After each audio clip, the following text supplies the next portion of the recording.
Amado, depois de uma adoração tão gostosa, eu sei que você também, assim como eu, você pode sentir a presença de Deus. Eu quero agora fazer uso da palavra do nosso Abba, da palavra de Deus. E hoje ela está lá no livro de Efésios. Vou abrir aqui a minha espada no livro de Efésios, mas eu vou ler pela versão NVI, por isso eu vou olhar aqui para a tela do computador. E é Efésios capítulo 3, versículo 8 até o versículo 12. Efésios 3, do 8 ao 12. Hoje nós queremos falar sobre o tema a igreja que torna conhecida a multiforme sabedoria de Deus. A igreja que faz, que torna conhecida a multiforme sabedoria do nosso Deus. E a palavra do Senhor diz assim, Efésios 3, se você está abrindo a sua Bíblia, Efésios é Novo Testamento, é carta de Paulo, depois dos Evangelhos, Romanos, Coríntios, tem Gálatas e logo em seguida Efésios. Capítulo 3, verso 8, Paulo diz assim: embora eu seja o menor dos menores dentre todos os santos, foi-me concedida esta graça de anunciar aos gentios as insondáveis riquezas de Cristo e esclarecer a todos a administração desse mistério que durante as épocas passadas foi mantido oculto em Deus, que criou todas as coisas. A intenção dessa graça era que agora, mediante a igreja, vou repetir, a intenção dessa graça era que agora, mediante a igreja, a multiforme sabedoria de Deus se tornasse conhecida dos poderes e autoridades nas regiões celestiais, de acordo com o seu eterno plano que ele realizou em Cristo Jesus nosso Senhor, por intermédio de quem temos livre acesso a Deus, em confiança pela fé nele. Esta é a palavra do Senhor nessa noite. Efésios 3, do verso 8 até o 12. E o tema é a igreja que torna conhecida a sabedoria do nosso Deus. E não é qualquer sabedoria, a palavra diz que é a multiforme sabedoria de Deus. As muitas formas como um Deus sábio, infinitamente sábio, se revela. Mas esse texto ele tem muito mais riqueza. Eu quero começar falando do versículo 8. Versículo 8, Paulo, com toda a humildade que ele era próprio, Paulo foi um gigante, sabe, no ministério da fé. É o maior homem do Novo Testamento depois do próprio Cristo, sabe? O maior evangelista. Ele visitou todos os continentes conhecidos naquela época, fundou igrejas, escreveu muitos livros. Metade do Novo Testamento foi dirigido pelo Espírito Santo, mas a caneta foi a caneta de Paulo. Paulo foi um canal, um instrumento de Deus. E esse homem que foi o canal, que foi o instrumento, ele começa dizendo assim, ó, embora eu seja o menor de todos os santos. Isso me deixa uma lição, é que não importa quanto tempo na caminhada nós tenhamos, nós temos que ter uma atitude de humildade. Você como pai, não acha que você sabe tudo. Você pode melhorar mais ainda como pai, sendo humilde. Você como esposa, como mãe, não acha que você é detentora de todas as verdades. Você também precisa ser humilde. Eu como pastor, como pai, em cada papel que eu desempenho, eu quero dizer que eu sei que eu preciso aprender todos os dias. Porque quando um homem de Deus, um gigante da fé, igual o apóstolo, ele diz, sabe, eu que sou o menor de todos os santos, ele está dizendo, eu preciso continuar aprendendo. Você precisa continuar aprendendo. Nós precisamos continuar aprendendo, sabe, todos os dias. E nesse versículo ele diz, foi-me concedida esta graça. Sabe, foi conseguido um favor da parte de Deus de fazer dele um evangelista entre as nações, de fazer dele um propagador das boas novas, de fazer dele alguém que iria ser canal de Deus para muitas vidas. Hoje essa graça de ser pequeno, sabe, e de fazer algo que seja útil para o reino de Deus foi entregue a mim, mas também está entregue a você. Nós temos essa graça, cada um utilizando o que Deus lhe confiou, a ferramenta da adoração, o instrumento, sabe, as redes sociais, o ministério da palavra, joelhos que se dobram, sabe, você que usa o seu celular hoje, a sua rede social para teclar, para enviar uma mensagem que você recebeu aqui no canal, que você foi edificado, você está sendo um divulgador da boa nova do Evangelho, da graça viva, do Cristo, do Redentor. Essa é uma missão, é um propósito conferido a cada cristão. Nós precisamos, meus amados, nós temos um compromisso em Deus, de sermos anunciadores de boas novas, de sermos anunciadores da graça do Evangelho, sabe? E a palavra ela continua de uma maneira muito clara, acreditando na igreja. Eu sou a igreja de Cristo, você é a igreja. Ei, a igreja não é o templo. O templo esses dias está suspenso, está com as atividades fechadas, mas é o templo. A igreja continua viva, porque Cristo está vivo. Aleluia. Você está vivo, eu estou vivo, a tua família. Aleluia. Cristo vive em mim e em você. Nós somos a igreja. E essa manifestação da igreja, no versículo 10, ela é tremenda, porque a palavra diz assim: a intenção dessa graça era que agora, mediante a igreja, a multiforme sabedoria de Deus se fizesse conhecida, se tornasse conhecida. Ei, precioso, ei, valorosa, deixa eu dizer para você, vou falar para você e para todos que estiverem nessa live. Deus quer fazer conhecida a multiforme sabedoria dele. Deus quer tornar a sabedoria dele, que o mundo não entende, conhecida através da igreja dele. A igreja dele somos nós, de todas as idades. Você que tem 40 anos de igreja ou mais, você que é novo, decidido, mas que já conhece o caminho do Senhor. A multiforme sabedoria de Deus para ser revelada através da tua vida. Portanto, nesses dias não se cale, nesses dias ore mais, nesses dias mande palavras de bênção para as pessoas. Nesses dias, leia a palavra, se encha da presença dele, para que você possa derramar, para que eu e você sejamos vasos transbordantes da multiforme graça de Deus. Sabe? Outra coisa que essa palavra me ensina, não é? É que há um plano eterno de Deus. O verso 11 diz: de acordo com o seu eterno plano, que ele realizou em Cristo Jesus, nosso Senhor. De Gênesis a Apocalipse, a igreja, ela está muito citada, mas mais evidenciado ainda é que de Gênesis a Apocalipse você vê a execução do plano de Deus. Aleluia. E o plano de Deus sempre foi Jesus. O plano de Deus sempre foi o resgate, a salvação. Ele criou o homem, mas o homem pelo pecado se separou. É tempo do religar, é tempo, sabe, de atar de novo, é tempo de encontrar o caminho de volta à casa do Pai. É tempo, sabe, de fazer aliança eterna com Deus. É tempo de saber que há um eterno plano em exercício. Sim. E o eterno plano é Jesus. Você que me ouve, que ainda não entregou sua vida a Jesus.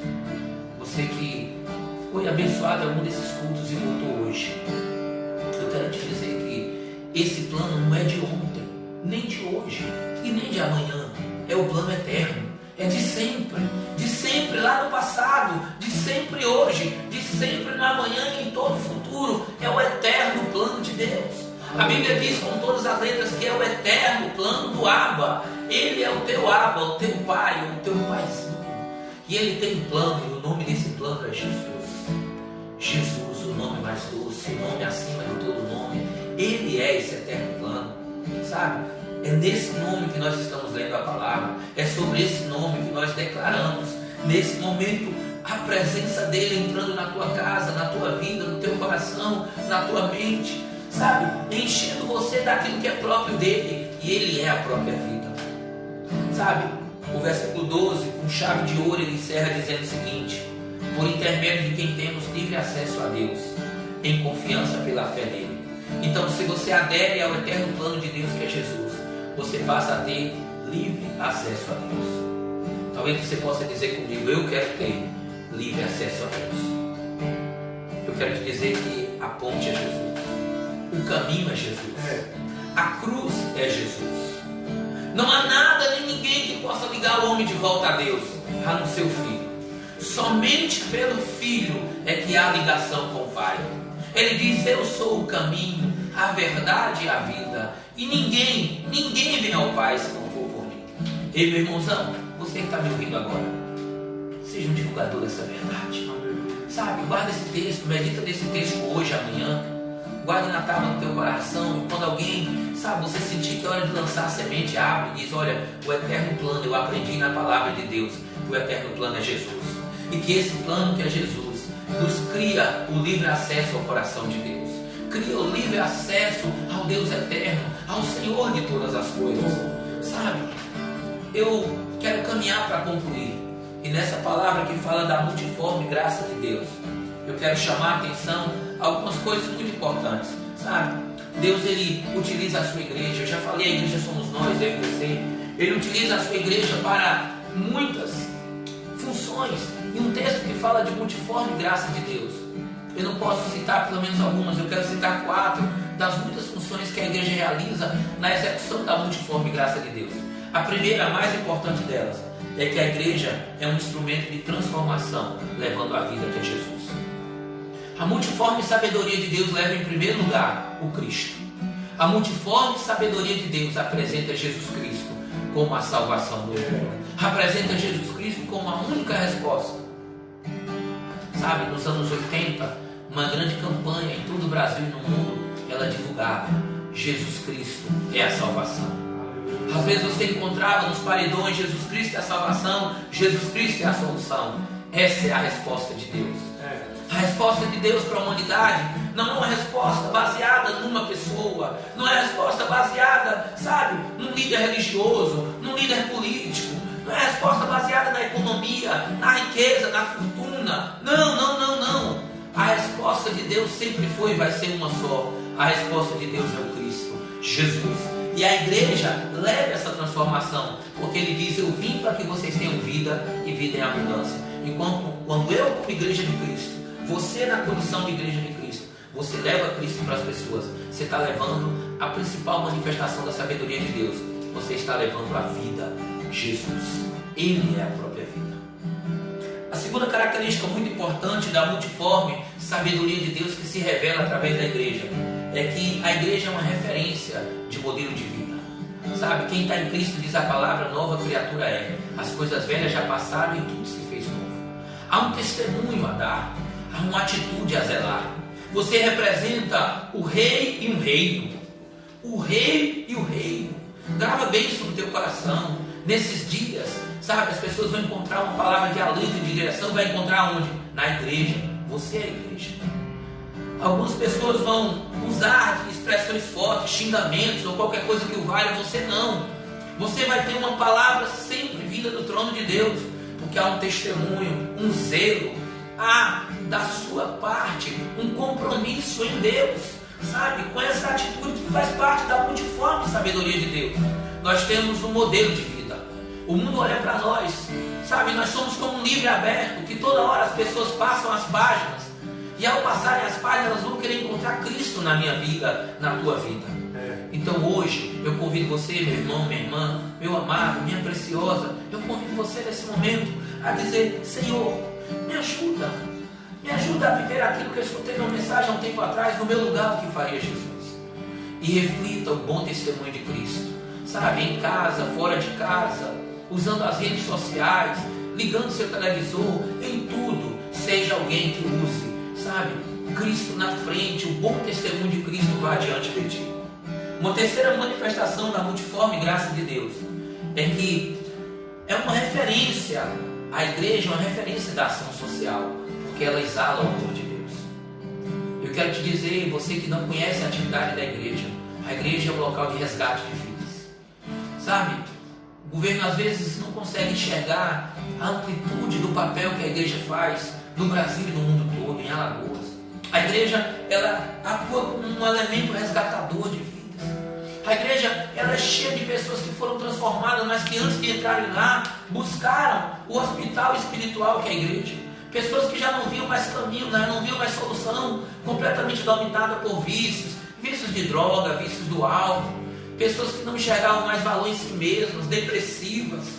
Pessoas com conflitos familiares os mais variados, procuraram uma célula, que a gente chama de enfermaria, ou foram direto para o templo, para a igreja, e ali encontraram o hospital de Cristo, onde Ele é o médico dos médicos.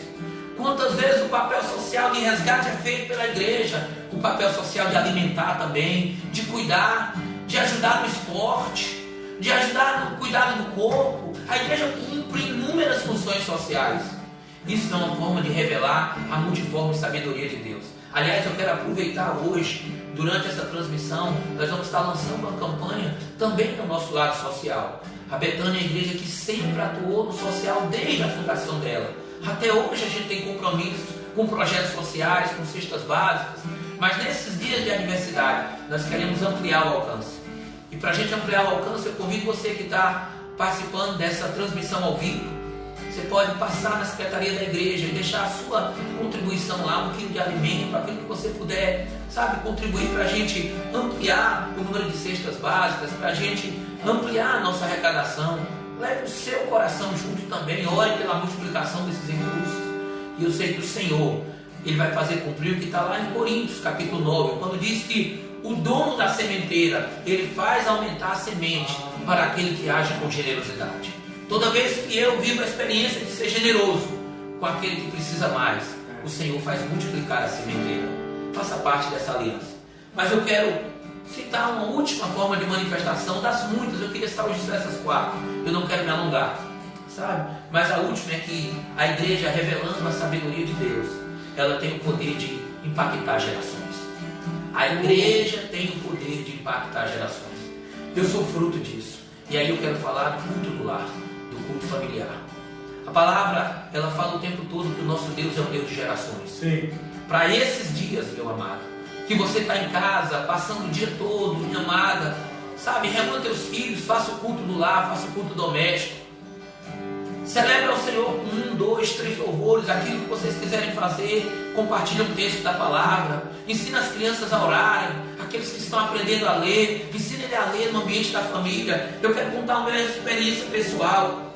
Eu ia completar 7 anos de idade quando Jesus entrou na casa dos meus pais. Naquela época não eram 3 filhos. Meus pais só tinham 2 filhos, eu e a minha irmã. E desde que Jesus entrou, ele não entrou de uma maneira, sabe, simples, foi profundo. Desde o início, Jesus entrou de uma maneira muito linda na nossa família. Havia fome e sede de Deus, e o culto doméstico era algo que meus pais não abriam mão. A gente fazia todos os dias o culto doméstico. Eu me lembro que ao começar a aprender a ler, meu pai então me deu uma Bíblia e ele estimulou que eu pudesse ler a Bíblia.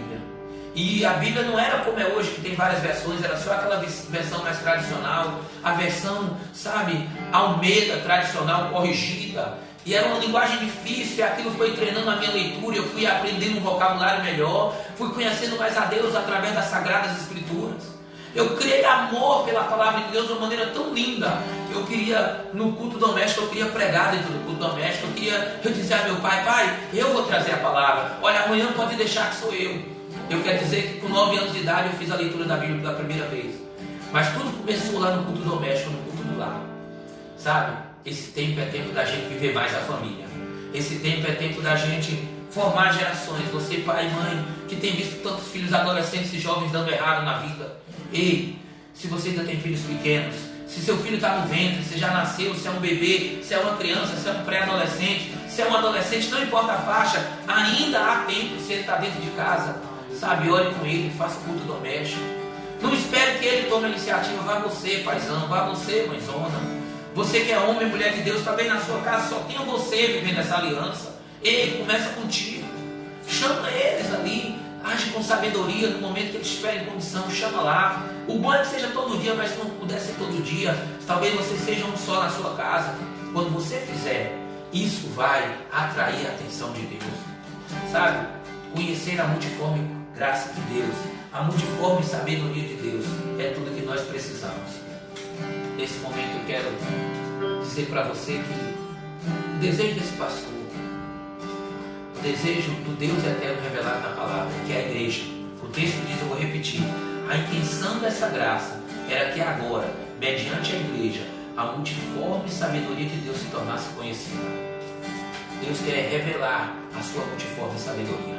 Ele quer revelar, e o texto diz, perante as autoridades, os poderes nas regiões celestiais. O bem e o mal precisam conhecer a multiforme sabedoria de Deus. Sabe? Esse texto ele fala de todas as autoridades celestiais. Ele fala das autoridades do segundo céu, são as autoridades do campo das trevas, e as autoridades do terceiro céu, as autoridades do trono de Deus, os anjos que são adoradores. Sabe? Fala também para nós, igreja do Senhor. Essa é a nossa missão, esse é nosso propósito. Revelarmos a multiforme, a multivariada sabedoria de Deus. Eu quero concluir dizendo para você, Deus te conhece por dentro. Deus conhece o teu coração e a tua mente. A palavra diz, quem poderá alcançar a mente do Senhor? Ninguém, mas Ele já alcançou a minha e a tua. Ele sabe o que você pensa agora. Entrega teu pensamento a Ele. Entrega, sabe, os teus sonhos a Ele.